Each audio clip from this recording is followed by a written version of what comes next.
Business with a servant's heart. Welcome to the podcast. Inspiration, motivation takes.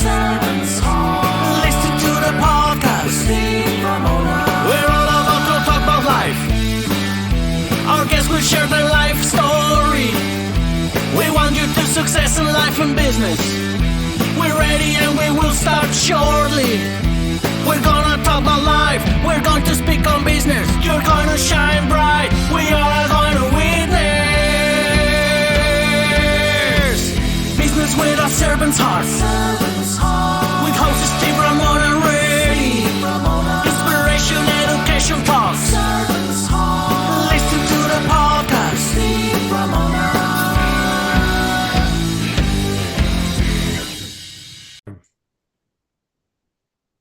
Welcome, everyone, to Doing Business with a Servant's Heart podcast. I'm your host, Steve Ramona. I am so thrilled to have you join us today.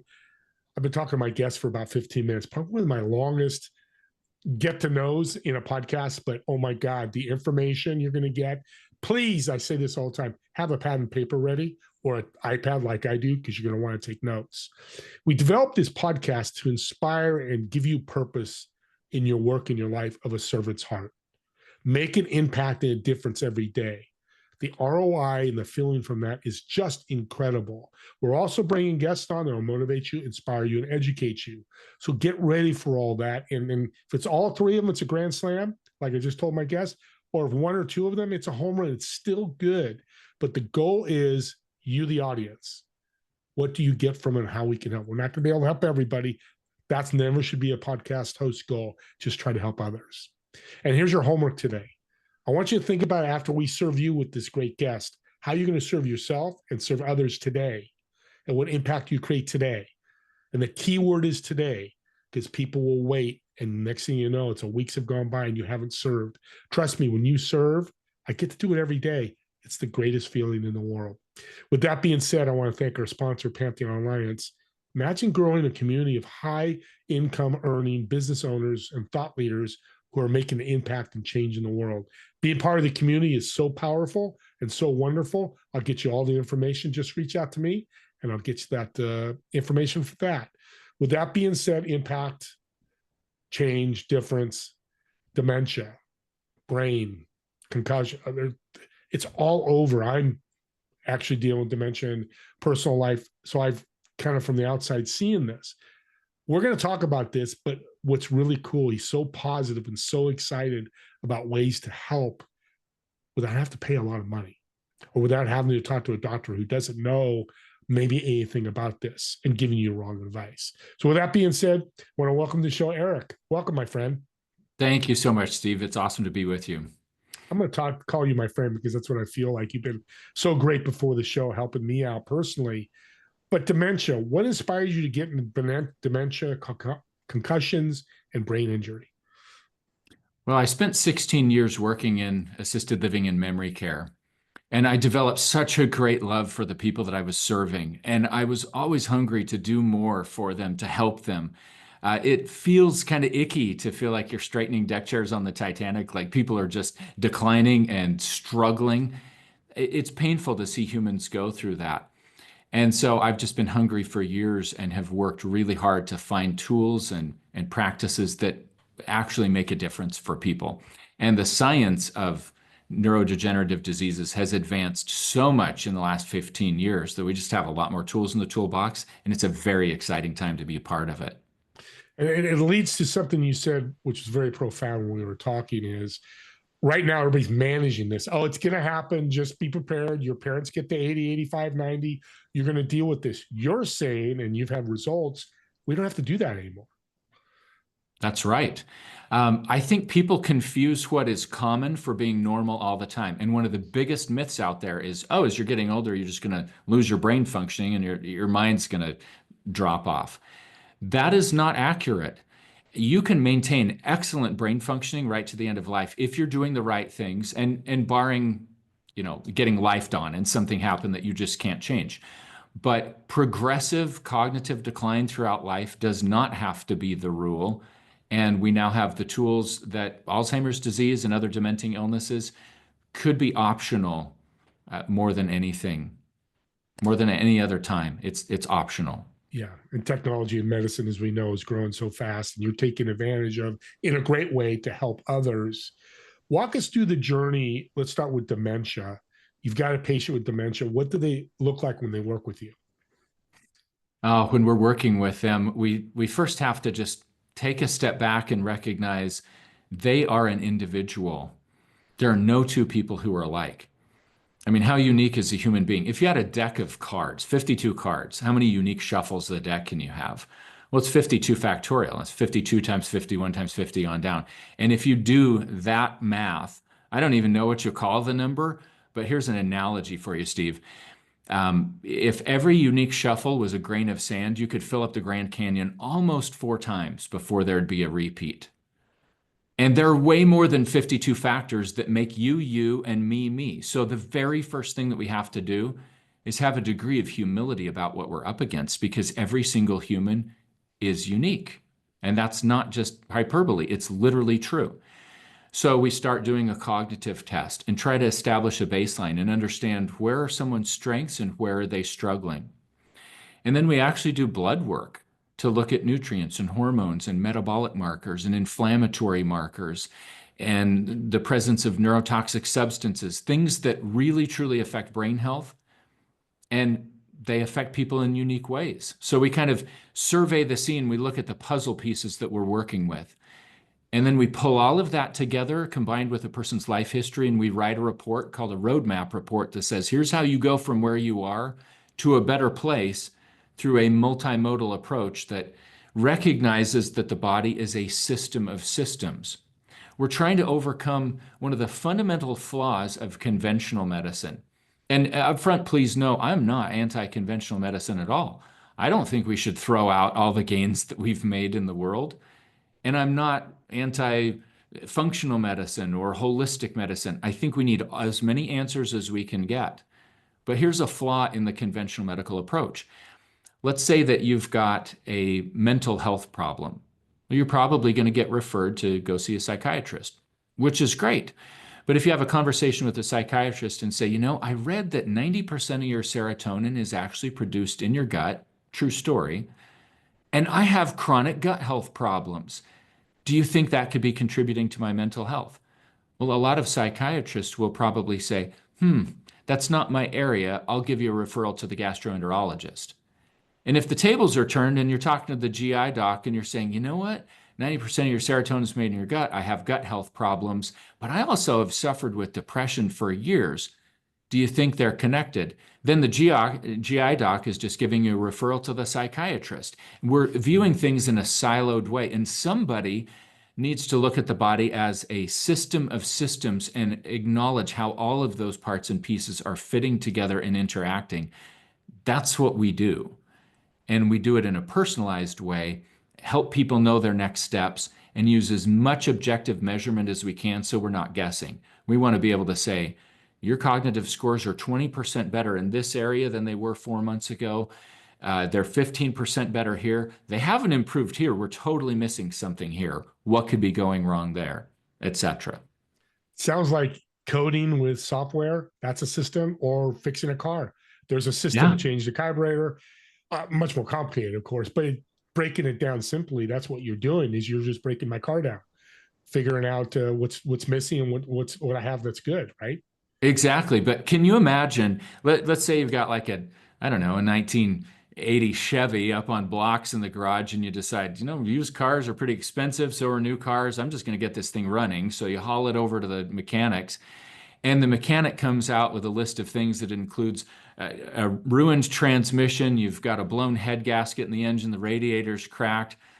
The electrical system's not working right. And he gives you this long list of things, and you say, that's kind of expensive. How about you just put a new tranny in it and we'll call it good? Well, don't expect the car to work. And why do we think that the human body is going to function any differently? It's just a system of systems, albeit a much more complex one. And why do we treat our cars better than we treat our bodies? Why is it that most people take their car in for a regular oil change? They don't just take the car off the lot and say, I'm going to drive it until eventually we run out of oil, and then we'll put a new engine in it. But we don't do preventive things with our bodies sometimes. And the problem with that is you can drive the car without an oil change long past the recommended manufacturer's schedule for changing it, and the engine's not going to seize up. But eventually, one day it will. And with the body, we have the exact same problem.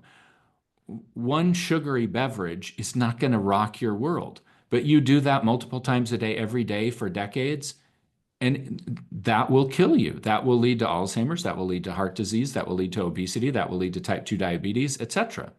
Yeah. So we have this dynamic that we're all dealing with. So Eric, I'm loving all this.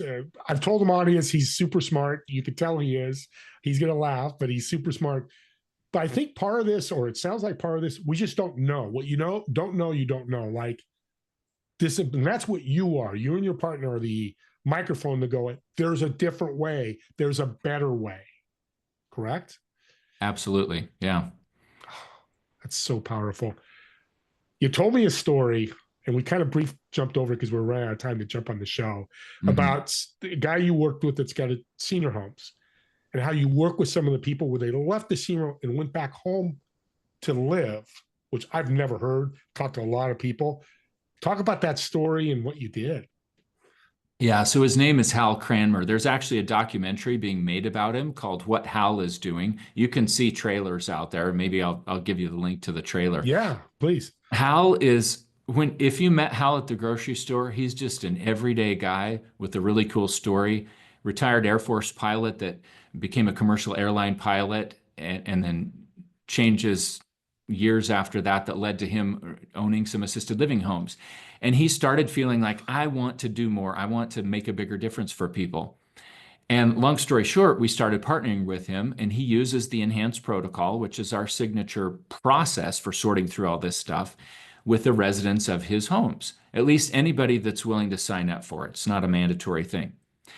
And we do what I described to you earlier. We do baseline cognitive testing. We do a broad panel of blood work. We write a treatment summary. We coach him and his staff through how to do things. And he's been so successful in the last couple of years that a number of his residents have been able to move back home because they went from cognitive scores of like 15 out of 30 on a standard 30-point cognitive test to 30 out of 30 in some cases. Now, it's not always exactly that way. This is not a cure.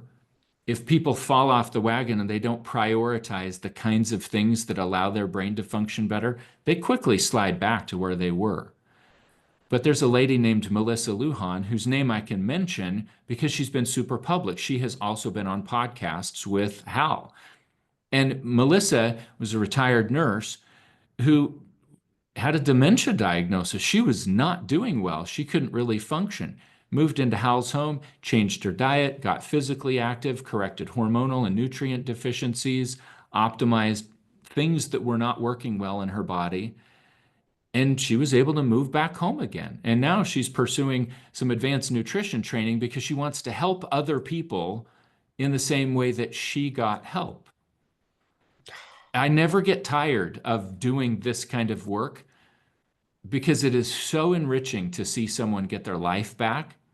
It's even enriching to see someone who's a business leader who has a family history of dementia and says, I don't want to go down that road.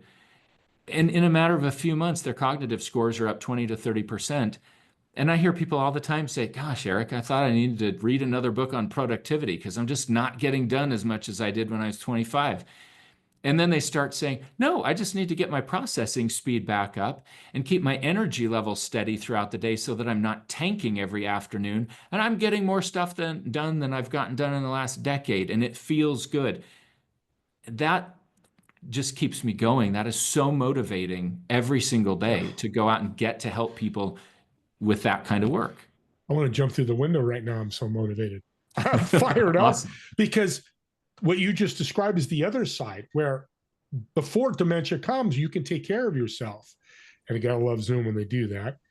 And I love that, Eric, because I just learned that. I mean, I'm 63. I'm not old, but I'm not young, but I should be working on it today. And you gave me some things actually today we'll talk about in a minute here. Let's talk about these free tools you have. You had mentioned you want to share them in the podcast, the newsletter, your group community membership, and the other one was the daily video. Talk Yeah. about those and what you're trying to do with those. Sure. Our number one core value as a company at A Mind for All Seasons is education. We believe that learning more about things opens people's eyes to possibilities. And once people see things about how their body works, they are empowered to make different decisions. So we want to spread that message. So we have a newsletter called The Mindful Brain, comes out once a week, and it just talks about actionable strategies to have better brain health, as well as listing links to some of the latest research if you want to dig a little bit deeper and learn more about it. For people who may be serving a loved one with a dementing illness like Alzheimer's disease, or who wants to learn a little bit more about brain science, I do a daily video called the Caregiver Minute. It's a 3 to 7 minute video, comes out every Monday through Friday, and it has for years. So there's over 1,000 episodes of it. First name and an email address. If you go to amindforallseasons.com/caregiver minute. And that just allows you to get information on a daily basis in one little bite-sized piece that helps you optimize your own health, prioritize your own recovery, and know how to interact with loved ones a little bit more effectively.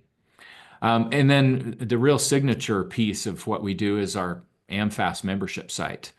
A Mind for All Seasons has a very robust membership site that gives access to online office hours multiple times a week. You could come talk to me directly. You can come talk to Randy, our Chief Medical Officer. You could talk to other members of the team. You can ask questions.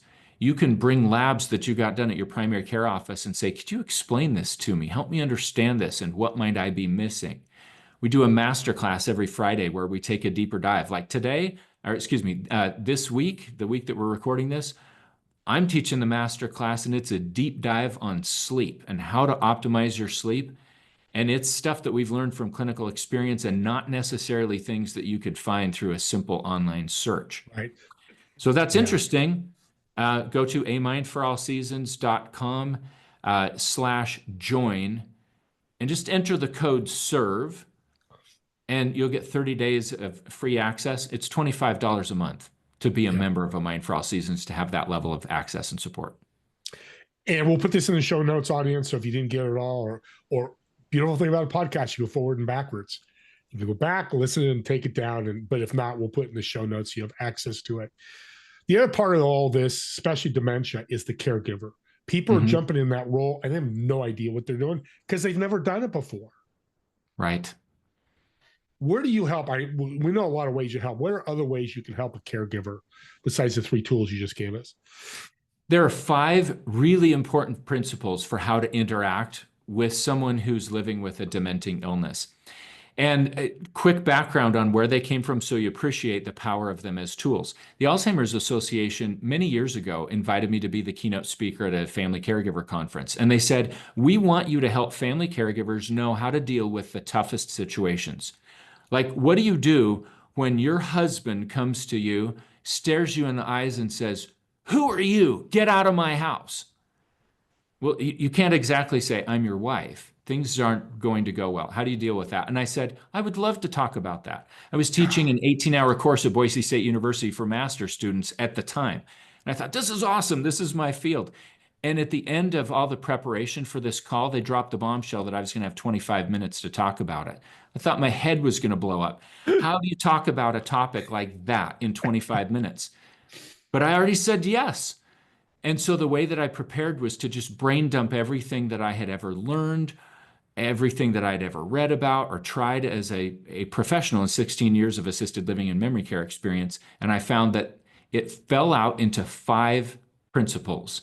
And all the good technique came out of those 5 principles. I called them the vital 5 pillars. So I don't have time to go into depth, but I'll give you the 5 things really quickly. The word vital is an acronym, and it reminds you, number 1, to validate the other person's emotional experience. The I in vital reminds us to improvise and be in the moment. It's kind of like we're stepping on stage in a perpetual improv act, and there's a lot behind that we could unpack. T is to terminate the task trap. The task trap is one of the biggest problems in healthcare, whether we're talking about institutional healthcare or individual caring for someone. The task trap is when we go straight to the task and we ignore step one in every human interaction, which is to make a meaningful connection with the other person. We have to do that before we can do anything else. A in Vital reminds us to accommodate their sensory deficits, because a lot of people with dementia lose visual processing, they lose auditory processing, things deteriorate. And so the world comes at them differently, and we have to see things through their vantage point or we're sunk. L in Vital is a reminder that life history is our most important tool because it gives us two things. It allows us to have a sense of how they interpret the context they're in. If they're on stage in a perpetual improv act and they're remembering the immediate present and the distant past, then they're on stage. And the way that the stage is set has everything to do with how the action goes. Well, the thing that's going to allow us to interpret that context is their life history. Who were they in the past? And what are they pulling into the present moment to interpret the stage they're on? It also allows us to understand their identity. If you interact with someone in a way different than how he or she sees themselves, you're sunk. It's important to steer from their point of view. It was Abraham Lincoln who said, tact is the ability to describe others as they see themselves. And we need to be tactful in these moments. So when we leverage the Vital 5 pillars, it's game-changing. I teach this to professionals all over the country. I've taught it in 38 of the 50 states to healthcare professionals, and I hear almost every day, that totally changed things for me. So I promise you these things work. So we're coming to the end here. Audience, I'm putting out there, part 2's coming with Eric. As he said, we could talk about Vital and some other things that he's doing. It's so powerful. Let me ask you, serious podcast, serious subject, and it's affecting everybody. Well, let's have a little fun. Let's get to know Eric a little deeper. So you're in Utah, right? I believe you're in Utah, right? I'm in Boise, Idaho, actually. You're in Boise, Idaho. Great. So in Boise, I got a reservation table reserved for you of 4. You're obviously going to sit in one of the chairs, but who would you invite, whether they're dead or alive, and what food would you order? Oh, that's a great question. I would probably invite Jesus Christ, number one. He is the most important influence in my personal life, and I've grown more by trying to have a relationship with him than any other person that's ever walked this planet. So first and foremost, it would be him. I have to choose 3 other people? 2 other people. 2 other people. Make it easier. Oh, goodness. One of them would be my wife, because she is absolutely my best friend. We've been happily married for almost 26 years now, and she allows me to triangulate things. She sees things that I don't see, and I would 100% want her at the table, and we would experience it together. So I wouldn't be me without her. And gosh, there's so many other people that I could choose, but I would probably choose someone like maybe a Ralph Waldo Emerson, someone who's a deep thinker, who would ask very thought-provoking questions that I could chew on for the rest of my life. Great. And speaking of chewing, what will we be eating? Oh, I would probably have grilled salmon, asparagus with hollandaise sauce, and some roasted potatoes. And that sounds like great brain food, from what I know a little bit. Salmon is brain food for sure. Yes. I got to eat more salmon. Thank you. My wife gets something all the time, and I like it. I don't love it, but this. Okay. See, the host can learn a lot with these shows. Besides you guys and girls out there, incredible show. You are doing servant's heart work. Your yeoman's work of helping people. And even before dementia happens, and we even talk about concussions. We'll talk about that part too, because, you know, I've had my wife's son wanted to play football, and the son and grandma and grandpa, no, my God, he's going to get hurt. I love the game. I think it's such a valuable tool for me, for a lot of people I know that play football, but you help with concussions too, which has been a big epidemic in collision sports. Yep.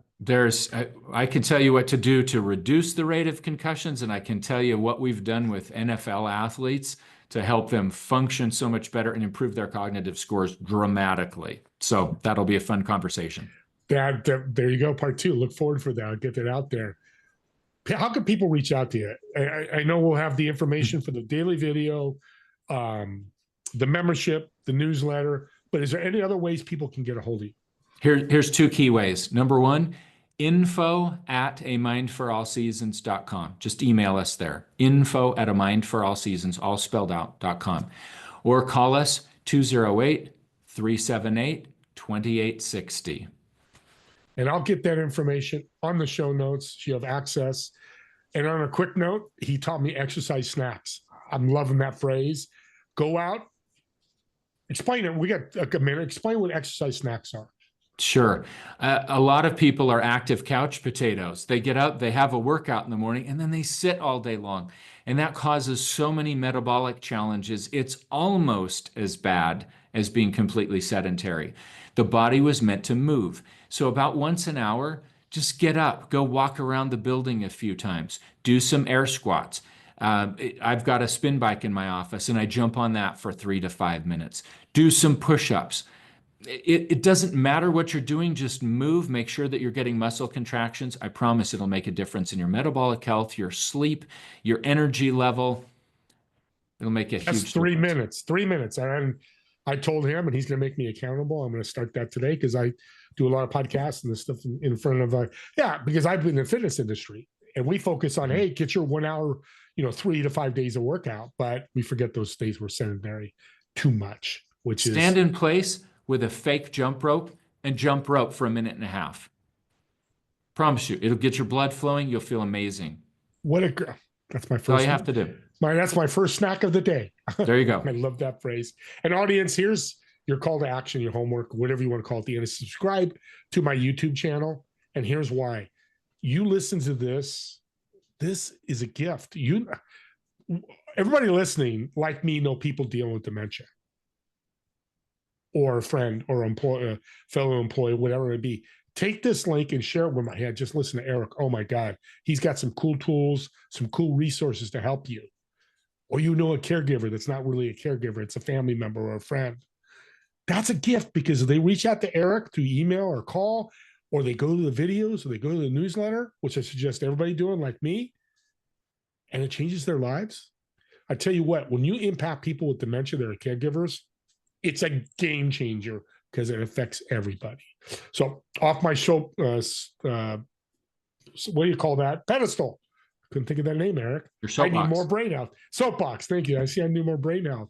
But with that being said, me and Eric want to thank all of you for watching or listening to this podcast. And we'll see you all on the next episode of Doing Business with a Servant's Heart. Have a great day, everyone.